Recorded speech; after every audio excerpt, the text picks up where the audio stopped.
The following is a production of DallasCowboys.com and the Dallas Cowboys Football Club. How about them Cowboys? Yeah! Go Cowboys! Let's go, baby! Are you ready for a break? Yes. Are you ready for a break? Absolutely. Ready for a break? Yeah, and so much for that. It's time for The Break on DallasCowboys.com. We were on the break! With Ambar Garcia, Brian Broaddus, Patrick Walker, and Derek Eagleton. It is Monday, August 14th, 2023, Season 19, Episode number 17. Welcome to the latest edition of The Break. We're live from Oxnard, California. We're back in Oxnard, California after taking a weekend to go back to Dallas. Cowboys play their first preseason game, and now we are back in Oxnard to finish off the week before we head to Seattle, and then maybe get back home at some point.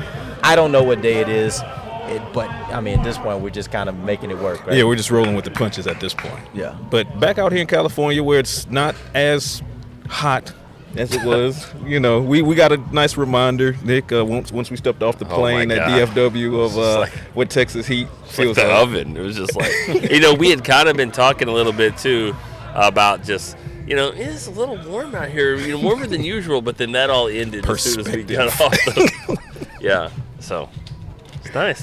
It is. It's very back, actually.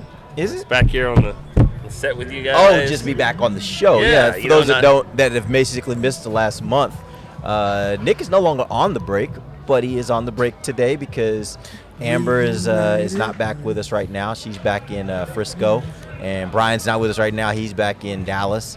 And so we needed some reinforcements. We brought Nick back on to join us for the week. So you'll be on today and Wednesday, and then once we get might be doing a little talking Cowboys too. Yeah, we're just putting you wherever we can put you right now. And more than anything else, it's an opportunity for you to promote your new show, your solo show. Why don't you tell people about that? How's that going? It's going pretty well. Cowboys Storyline. It's just me and then until we get a guest. I mean, I've been getting some guests, and we're fingers crossed on getting one today for today's show. But yeah, it's been fun getting a chance to talk with some fans. When we get back to the Star, we'll be doing a lot more of that. They'll be getting some callers. I'll be trying to interact with a lot of fans. But right now, it's been a lot of tweets, been on that text line, and then also getting an opportunity to get some. We've had some good guests in here. And then, you know, of course, Maverick from Top Gun showed up, sort of air quotes on Maverick.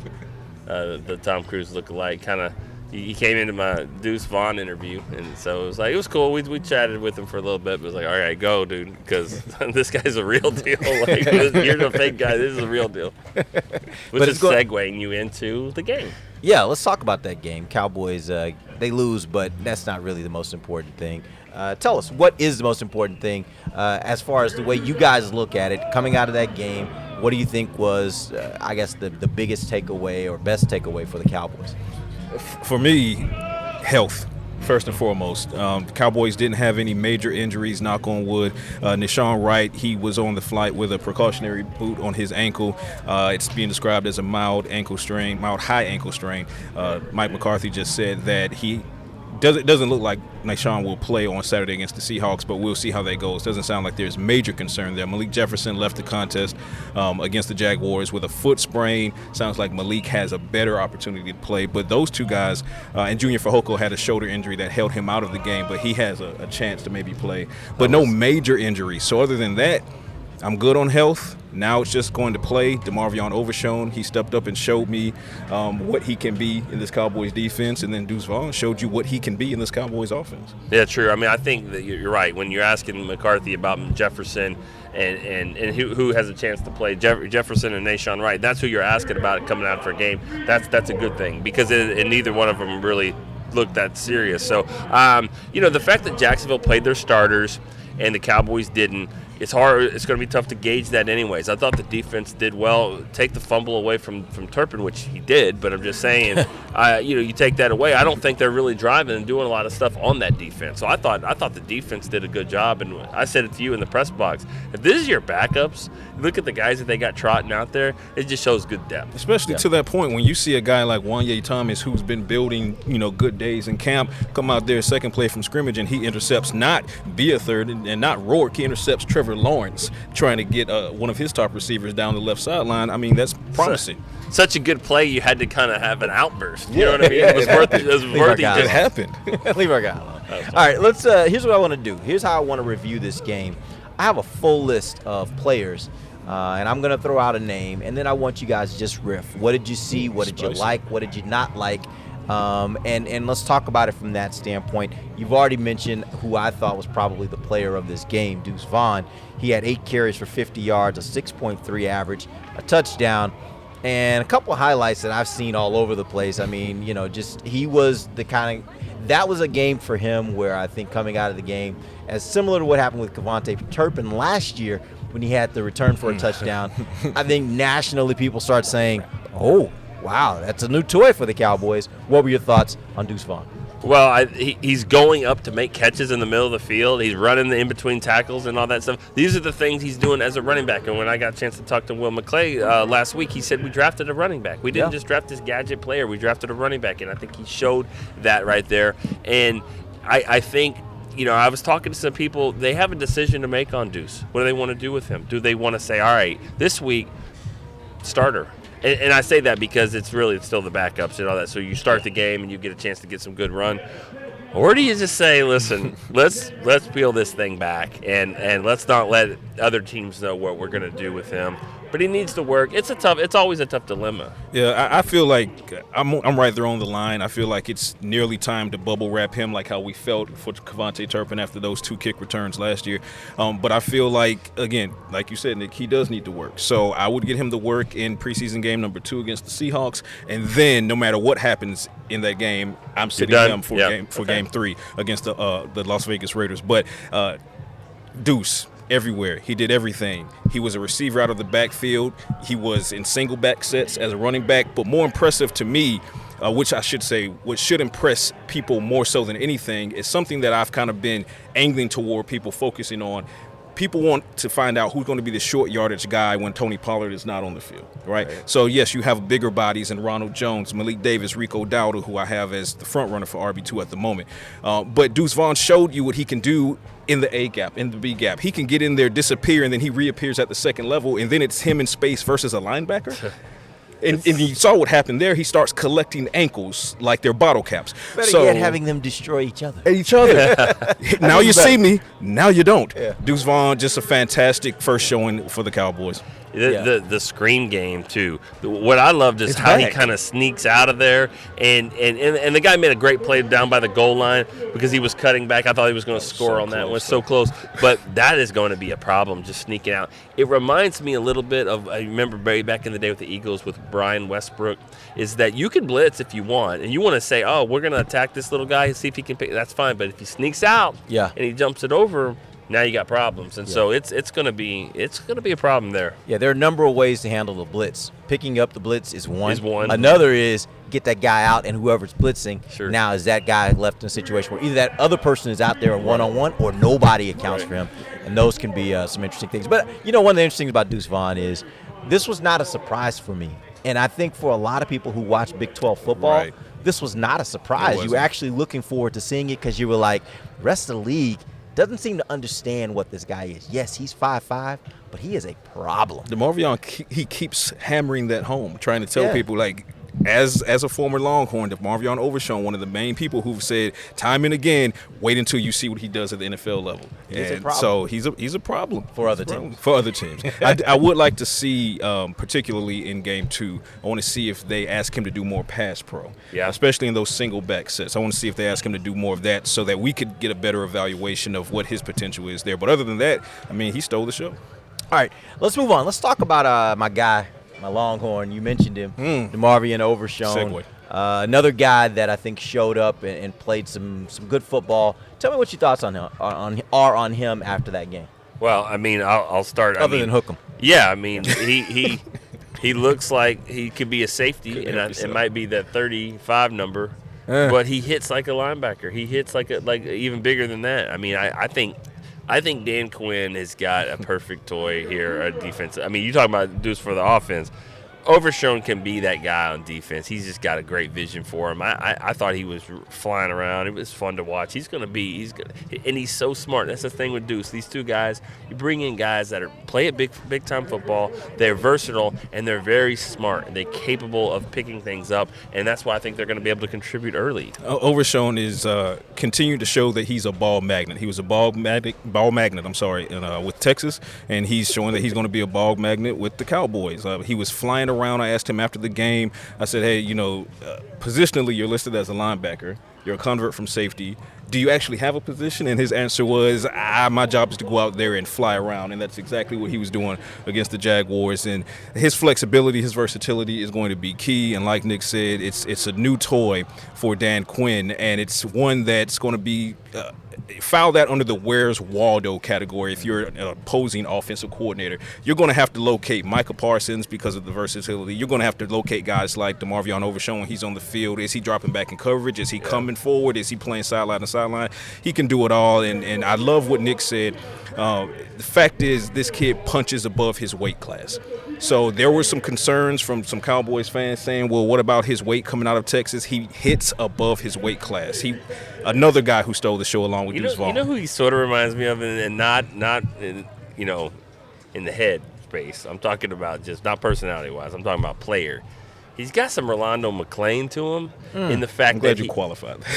Yeah, Rolando, a little different.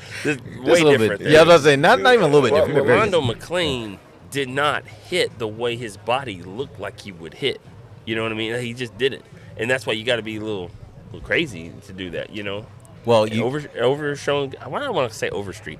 Overshown has got some of that. And you mentioned that, but the play that I think, one of the plays at least that we saw from Overshown on that 3rd and short, where he basically, the running back's running full speed, and he basically grabs him and just kind of just there's the collision, and Overshown doesn't move at all. No. He gives no ground. That's what leads to the 4th down. That's like Rolando McClain. We used to always talk about it. When Rolando McClain would hit someone, they go down. Yeah, there was no extra yard. They didn't fall forward.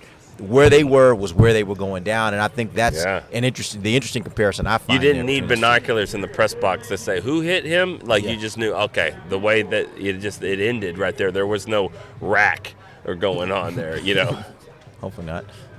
Yeah. Well, I mean, run after contact or whatever you want to call it there. Yeah. Rack. All right, let's he's talking about ball magnets and rack. I mean, get Amber off the show and it just goes crazy, right? All right, so crazy on the show. Crazy. She has her moment. Okay. Let's go ahead and we're going to take our first break when we come back. I have several other guys that we're going to talk to. We need to talk about the quarterback, Will Greer. He spent a lot of time on the field. We'll talk about how well he performed when we come back. DallasCowboys.com radio. Todd thought it would be secure to jog in the cheetah savanna. Todd believed the big cat repellent he bought online was reliable. And now, Todd is trying to be faster than this cheetah that can run 80 miles per hour. But the good news is, Todd has AT&T 5G that is fast, reliable, and secure. And he learned the best thing to do is stop running and toss her the backpack with the beef stew. AT&T 5G. Fast, reliable, secure. It's not complicated.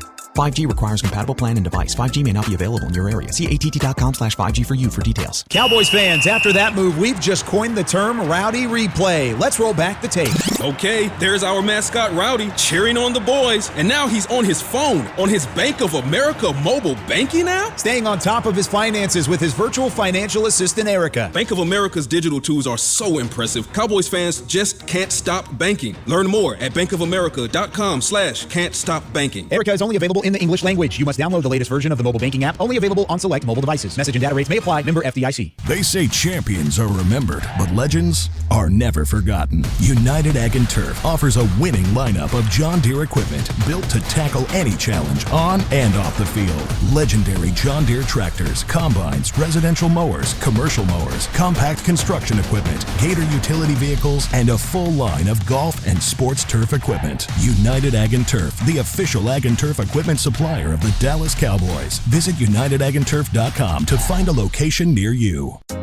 Hey Cowboys fans, ready to spice up your next watch party? Bring Yo Quiero guacamole and be the game day hero. Yo Quiero means I want, and we know you want great, fresh tasting, ready to serve guacamole for your home gating and tailgating events.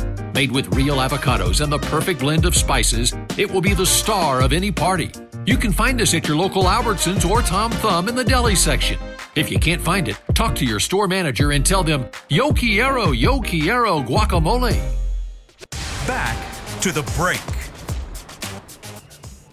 The Emmy Award-winning docuseries Deep Blue, presented by Pepsi, is back. Check out this season's 4 episodes on Cowboys Now, YouTube, Twitter, and Facebook, or visit DallasCowboys.com/deepblue. Welcome back. Second segment of the break, live from Oxnard, California. Speaking of Deep Blue, we had the first Deep Blue to run out last Thursday. Howley fame, the story of Chuck Howley. And this week we've got a new one that I'm actually really excited about as well, called Close to the Vest. If you've never heard the story of what happened in 1986, only game in the history of the NFL that, to my knowledge, where a coach was actually asked to leave the field because there was a threat on his life during a game. So interesting, intriguing story, to say the least. It's really been good. Our security guy, Mr. Wansley, is involved in this documentary and kind of told us the story and told us his story, so it's a part of that as well. But really, really cool story. So make sure you check that out this Thursday. I think it's 7 p.m. Central Time is when we'll be streaming it on across all our platforms. You'll be able to check it out there. It'll also be on demand across our platforms for you guys to watch as well. All right. Let's get back into this the recap of the game. Let's talk about the quarterback, Will Grier. He was 22 of 31, 71% completion rate. That's a very good completion rate. 199 yards, 2 touchdowns, 1 interception. I got the sense, watching the game and throughout the game, that when I saw the numbers after the game, I thought the numbers were better than what I watched. Did you guys get the same indication? And there's one reason for that, Semi Fehoko. How many times did he snap the ball and just throw it straight to Fehoko? Give him credit for that. That's fine. That's recognizing corners who want to play 10 yards off. That's fine. I'm going to throw it to Fehoko. We're going to get 5 or 6, 7 yards, whatever, 9 sometimes. That's going to help your completion percentage. Yeah. You're right. I think his numbers look better. There were some times it was okay. It was good and bad. He got a lot of reps, and he's more, mobile, obviously, than Cooper Rush. But I thought he played okay. But I agree. The numbers look better than the eye test wasn't there. 100%. When you go back and look at the film on Will Grier from that game, it was solid, but it could have been better. And he come up here and admit the same thing. That interception on 1st and 10 in the fourth quarter, that can't happen. He wants that play back. The throw to Sean McEwen out to the left flat, he wants that throw back. The throw to Jalen Brooks out to the right flat, he wants that throw back. But then Semi Fehoko, so give him credit for making the completions, but 2 consecutive to Semi Fehoko, and I think it was on that drive he had 3 consecutive to Dennis Houston, who made some plays. So that's 5. So those are 5 completions. Give him credit for that. But as far as statistics versus gameplay, it makes the statistics look a little bit better than maybe the gameplay was. So really solid game from Will Grier, but he does need to stop trying to make the big play where the big play's not there, and I think he'll have a better showing against the Seahawks if he takes that to heart. All right, let's move on to Damone Clark, the other linebacker in this game. What were your thoughts on him? I don't have enough praise for what I'm seeing for Damone Clark. I've been asked time and again this offseason, what defensive guy do I think makes the huge leap in year 2? And you could go to Sam Williams, and he played well as well, but Damone Clark is just primed to do so, especially now that he's taking on that starter role alongside Leighton Vander Esch. Damone Clark had a strong game, to say the least. His name was being called all over the place in the first half of the game, before we started kind of migrating to, hey, DeMarvion Overshown is taking over this game as well. Yeah. So Damone Clark, DeMarvion Overshown, those 2 linebackers are showing the Cowboys' depth problem at linebacker might not be one at all. So he's got so much range.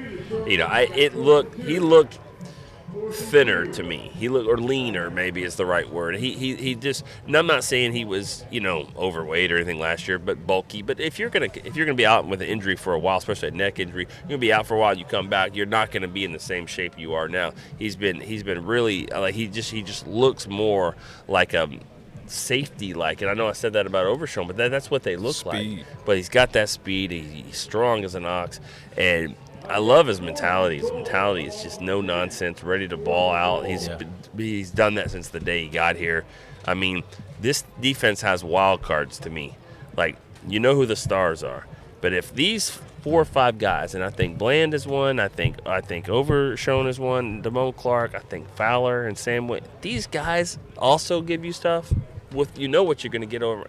Man, this could be really nasty. When you see a guy who has the frame of Damone Clark, who's as chiseled as Damone Clark, nearly run down a running back from the backside who's going to the left of the play, and Damone is coming in from the right side of the play, that's really all you need to see to understand what Damone Clark might be in 2023.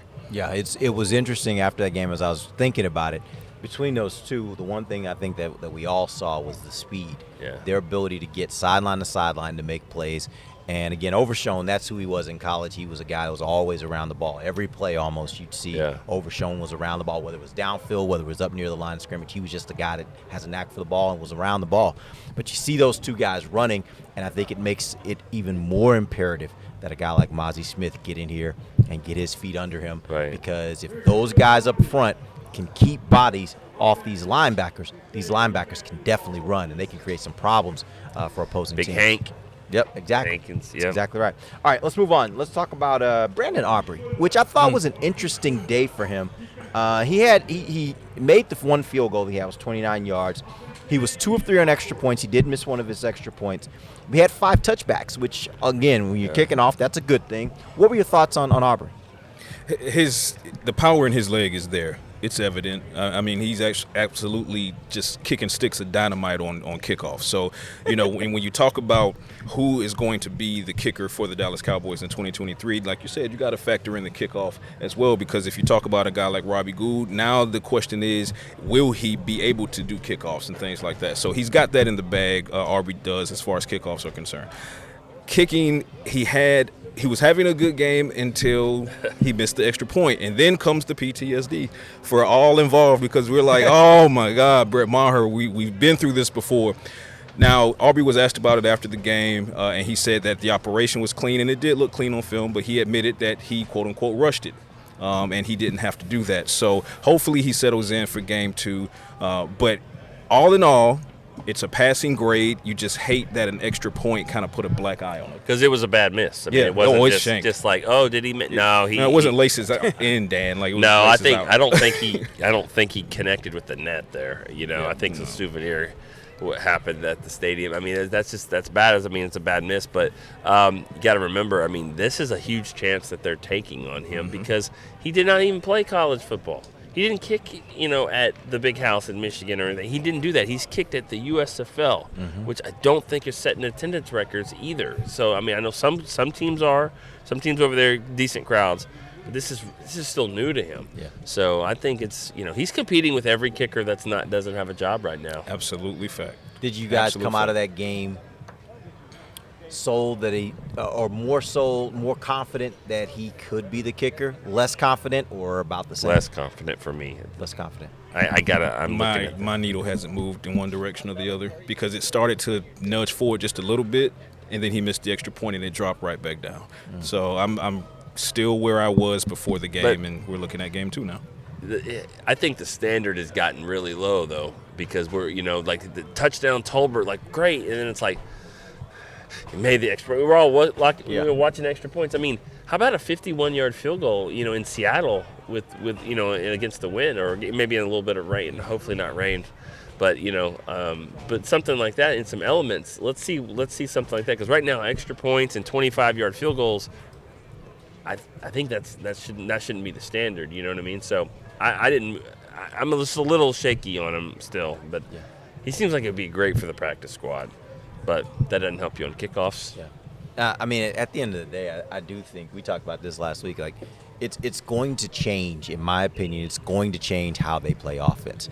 Last year, I think they would get within a 50, 52-yard, and they would think, okay, yeah, we got the field goal. We're in field goal range.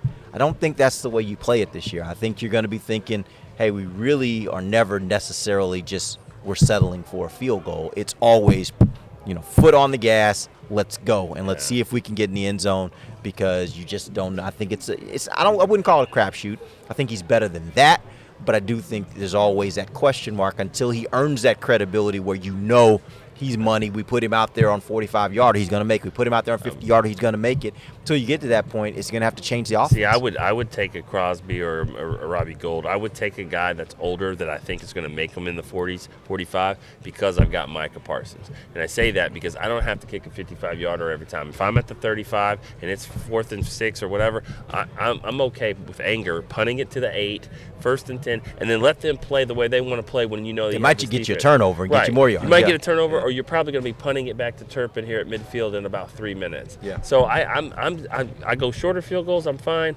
I don't need to be kicking a lot of main field goals because I got a defense I trust. But, Derek, we talked about this on the show a few episodes ago, and, one of my biggest things is kick the crutch from under the offense. Kick the crutch away. Mm-hmm. And the crutch being, if you know you got a guy who can boom a 60-yard field goal, then at the beginning of that drive, you have that in your back pocket. If you take that out of your back pocket, it's likely going to change the entirety of how you call that drive. Now you're going to be more aggressive. Now you're trying to get across the 50. You're trying to stretch the field. So I'm all for that. If you have a kicker that can be efficient up to 45, 50 yards, but not longer than that, totally fine. So bring me a Mason Crosby. Until you get to an end of a game where you need that 51-yarder to win it or to go to overtime. Inevitable. Yeah, that's when it matters, right? All right, here's what we're going to do. We're going to take our final break. We'll come back. I got some names like Jalen Tolbert, Marquise Bell, Cavante Turpin that we have to talk about as well. We'll do that when we come back. DallasCowboys.com radio. Todd thought it would be secure to jog in the cheetah savanna. Todd believed the big cat repellent he bought online was reliable. And now, Todd is trying to be faster than this cheetah that can run 80 miles per hour. But the good news is, Todd has AT&T 5G that is fast, reliable, and secure. And he learned the best thing to do is stop running and toss her the backpack with the beef stew. AT&T 5G. Fast, reliable, secure. It's not complicated. 5G requires compatible plan and device. 5G may not be available in your area. See att.com/5G for you for details. Want to use the Cowboys locker room's favorite products? Check out the official men's skincare brand of the Dallas Cowboys, Jack Black. Right now, you can get the Jack Black Playmaker, a curated collection of Cowboys locker room favorites for just $10 with free shipping. The Playmaker includes 4 Jack Black skincare favorites, plus a full-sized intense therapy lip balm. Go to getjackblack.com/Cowboys and use the code word Cowboys. The Jack Black Playmaker, $10, free shipping. SeatGeek has your back no matter what kind of fan you are. So whether you're a diehard fan or a don't really care fan, a we got 'em next time fan or we'll never win again fan, a here for the tailgate fan or a first one through the gates fan, SeatGeek not only makes buying and selling tickets easier than ever before, they made just about everything else easier too. So whether you're a here every week fan or haven't been here in years fan, SeatGeek has you covered. Download the SeatGeek app today. SeatGeek, your ticket to great seats. Welcome back into Dear Doctor, the show where I answer life's questions with an ice-cold can of Dr. Pepper. Sheila, let's hear from our next caller, would you? Dear Doctor, my friend supported me during a tough time, but what's the right gift that says, thanks for being a shoulder to cry on? Okay, this one's easy. I say give her a delicious Dr. Pepper. Nothing says, thanks, girl, better than a one-of-a-kind soda. Yes, any Dr. Pepper flavor will do. Now, just a reminder that I don't need to be a real doctor to know that Dr. Pepper is the one you deserve. Back to the break. Come watch the Dallas Cowboys practice at the Star in Frisco during training camp presented by American Airlines. Free open practices will take place at the Ford Center, starting with Cowboys Night on August 22nd and run through the 24th. For more information, visit DallasCowboys.com/training camp. Welcome back. It is the final segment of the break. We're live from Oxnard, California. It is our we only have 2 shows here this week. We got one today, we got one Wednesday, and then we'll be heading to, like I said, Seattle on Friday. Cowboys will take on Seattle Seahawks this Saturday, and then we'll be back in Dallas probably like about, 5, 6 o'clock in the morning on Sunday, and ready to do it all again next Monday. Welcome to the season, guys. Oh, yeah. This is what we're doing. All right, let's jump back in. We got more names I want to throw to you guys coming off the Cowboys' first preseason game. Talk to me about Jalen Tolbert. What were your thoughts? 2 catches for 29 yards and a touchdown. I thought bad call from the offensive pass interference. I love the fact that he went and got the football. That's the one I like, the one that doesn't even count. He went and got the ball.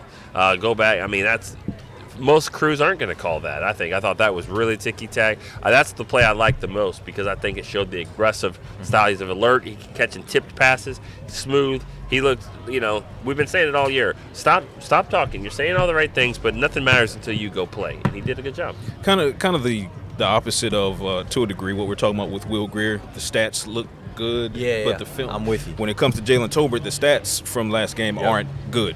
But if you watch the game, he was good. Yeah. And, of course, if you can factor in, if you would have been able to factor in the catch that turned into OPI, which it was not OPI because the guy was already beat, and then there was the jersey pull after, but that's a long story. Go on Twitter and you'll see my rant on that. But that catch showed you everything you needed to know about where Jalen Tolbert is in his development. The fact that the release was fantastic. He had the guy beat on the release. The speed was there on the go route. And then to turn around, elevate, locate the ball, come down with it, and get both feet in bounds, that sideline awareness, that's what the Cowboys drafted Jalen Tolbert to be, and it shows. And then I also like that on the touchdown play, you got to love the kid's first touchdown in the Cowboys uniform. But if you go back and look at their route, first of all, fantastic play call by Mike McCarthy. Yeah. But when you look at that route, it was so crisp and clean and so deceptive from Jalen Tolbert to pretend that he's sitting and sell it so well that the linebacker sat with him. But then it was, haha, gotcha, I'm gone. Middle of the field, catch, touchdown, there you go. So I love what I saw from Jalen Tolbert. He's another guy who's been out here doing it in camp. Like Nick said, we hear you, we see you. Where's it at when it's time for the bright lights to come on? Bright lights came on, at least semi-bright lights came on last Saturday, and he showed up. Yeah, he's been a name that I think most of you guys who've been watching these practices and reporting on these practices have been noticing. He looks like an improved player over where he was last year. He's talked about that. Like you said, Nick, now he's trying to show it, what he's been talking about. Let's talk about Kevontae Turpin. He had one catch, 15 yards, punt return fumble. Is there any chance that he is not your punt returner when the season gets here? I know there have been people who have started to talk about Deuce Vaughn, like, hey, man, you got Deuce Vaughn. Maybe he should be the guy that's back there. I have a hard time believing that Kevontae Turpin, just from his skill level, is not the guy. But do you think there's even a chance that could happen?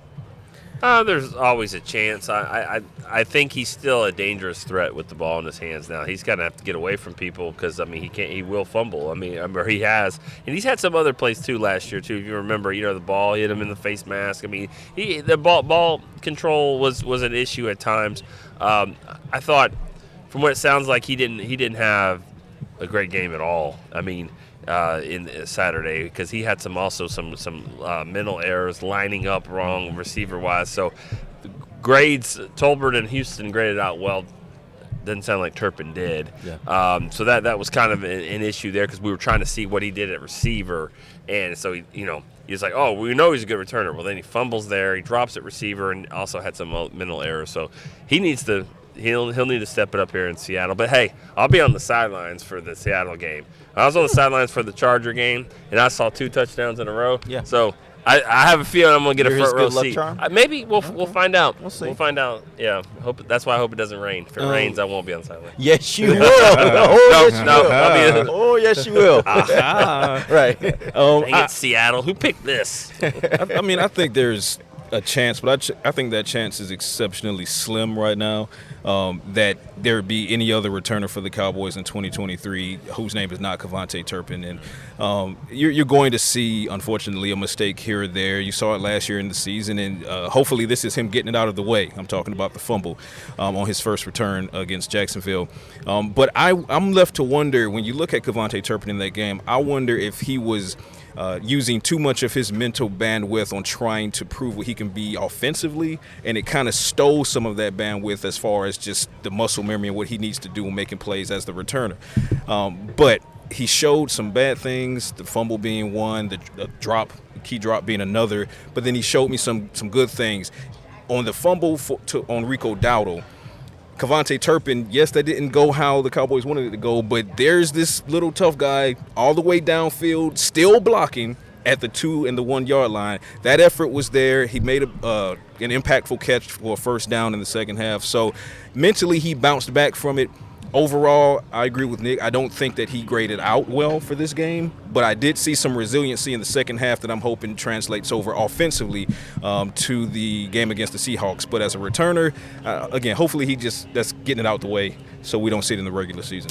This player I've probably been more excited about seeing in this preseason game than any other player, just based on what I've seen out here in practice and what I didn't know about him until we got out here in practice. John Stevens, he had 5 catches, 56 yards, a touchdown. 21 was his longest catch. What are your thoughts on John Stevens and his ability to maybe make this team? I think you got a tight end whisperer going on with Lunda Wells. Oh, he knows how to find him. He knows how to find Absolutely. him. I mean, he'll tell you last year. I mean, he told everybody, Peyton Hendershot, watch this guy. He's got something. He's been saying about John Stevens since the minute they signed him. Yeah. I mean, it's just tall, lanky guys, but also not afraid to mix it up as blockers. It's one thing to just get a tall guy and call him a tight end, but you got to be able to get in the trenches, and I think John Stevens did that. Then he also did the other things that he's been doing out of camp. Correct. And on top of that, this is one of those situations where the stats do actually mirror what happened in the game. Targeted 7 times, brought it down 5 times, 56 yards, and a touchdown later in the game. That implies that that player had a good game. Go back and look at the film, and that player did, in fact, have a good game in John Stevens. And you also saw some of the things translate from camp practices as far as John Stevens lining up on the outside as well. And when he lined up on the outside in one particular play, the Jalen Tolbert touchdown, the safety and the defensive back, the cornerback on that side of the field, they both had to respect his ability and his size, and that helped clear out the middle for Jalen Tolbert. So John Stevens, Lunda Wells, Mike McCarthy, Will McClay, you've done it again, and it is going to make for a very interesting conversation as far as 53-man cutdowns go if John Stevens continues this trajectory. Talk to me about the first-round pick, Mazi Smith. What'd you see? Honestly, not a ton. I mean, that's maybe because I forgot my binoculars, but I mean, Those big boy, you didn't need binoculars. Well, no, but I don't know. Did he make a ton of plays? I mean, I didn't really see him. So from what I saw, the reason that his name wasn't called often as far as making plays was, went back and looked at the film yesterday, and there were several occasions where the Jaguars threw double and on one occasion a triple team at him before the third got peeled off for another assignment. So the immediate respect looks like it's being paid to Mazi Smith and his strength and what he can do. And then when they didn't double team him, he absolutely humiliated someone's father, brother, uncle by just shedding him, just throwing him to the ground and then getting there for what could have been a TFL, but probably was a stop at the line of scrimmage. On a run to the left side. So it looked as if when Mazi isn't being forced to eat up double teams, which is one reason that he's here. And if it's one-on-one, he won more often than not. But in the double team, guess what? His teammates were able to win. Chauncey Golston was able to win. Osa was able to win. So from an overall grade, he did exactly what he was supposed to do, even when he wasn't able to do much. Yeah. And one of the things that looked apparent to me was even on plays where he wasn't the guy that made the tackle, in the run game, when the Cowboys made good stops in the run game, typically what I saw, if Mazi was on the field, Mazi was in a spot, he did not move, and because he did not move, running backs had to adapt. Correct. And when they adapted, it created less room for them, and that forced that allowed the Cowboys defense to get in and make the tackle. So there's going to be a lot of times when you will see a game where you're like, did Mazi Smith play? But all you have to do is go look at the film and watch what happens on these running downs, and you will see his impact. I think it's apparent when you watch that. It just may not always be apparent in the stat sheet. Well, and that's why you have these. If you're going to clog the middle, you got to have linebackers that can chase sideline to sideline, which is what we've been talking about. Yep. Real quick, I do want to talk about one other guy, Eric Scott. He's a guy that got a lot of love out here at practices, throughout training camp, cornerback, draft pick. What did you guys see from him? Did you see anything in this game or see anything after the game in watching film that may have given you an idea on him? 6th-round pick from Southern Miss, and the lights were on, and it wasn't his best. It wasn't his best performance. I mean, I think he had been doing some really good things out here. You want to see him carry over. It wasn't terrible, but I mean, you just want him to kind of compete a little bit more. He was not the best 6th-round pick on the of the night for the Cowboys. I think Deuce did. But are they discouraged? No. This guy's got. He's. I love his demeanor. His confidence is good. He'll be fine. I really do. I think he'll be fine. I just don't think it was his best game. Yeah, he has the demeanor. He's definitely got that dog mentality. Yeah. He has the skill set, albeit it does need refinement. The 6th-round pick. He's a rookie. But looking at the film, he got caught with his eyes in the backfield a little one too many times for my liking, and that allowed free releases out of the backfield, that allowed his receiver assignment sometimes to get out in space when otherwise he may not have. So I think that's the key for Eric Scott going forward, especially going into Game 2 against the Seattle Seahawks, is that he needs to just understand his assignments, his keys, and not try to overplay or not try to do too much. I think that could go to the fact that it came from a smaller school. The big lights went on. He was at AT&T Stadium, the pomp and circumstance of it all, and maybe he felt like he needed to prove when really he just needs to play football and be Eric Scott. And he'll get more reps because it doesn't sound like Nahshon Wright will play this week. Yeah. That means Bland will play some. You don't want to play him a ton anyways. And you've got Kelvin Joseph out there. And I would think Eric Scott will come in after that. So, I mean, Eric Scott has a chance to play a lot in this next game. Yep. All right, we appreciate you guys joining us. We will be back on Wednesday. We're going to wrap this camp up on Wednesday. I'm going to have lots of questions for these guys about their big picture thoughts on this team after finishing a whole training camp and then heading back to Frisco for about another week of training camp before we get ready for the season. Until then, for Nick Eatman, Patrick Walker, I'm Derek Eagleton. This has been The Break, live on DallasCowboys.com radio. This has been a production of DallasCowboys.com and the Dallas Cowboys Football Club. How about this, Cowboys?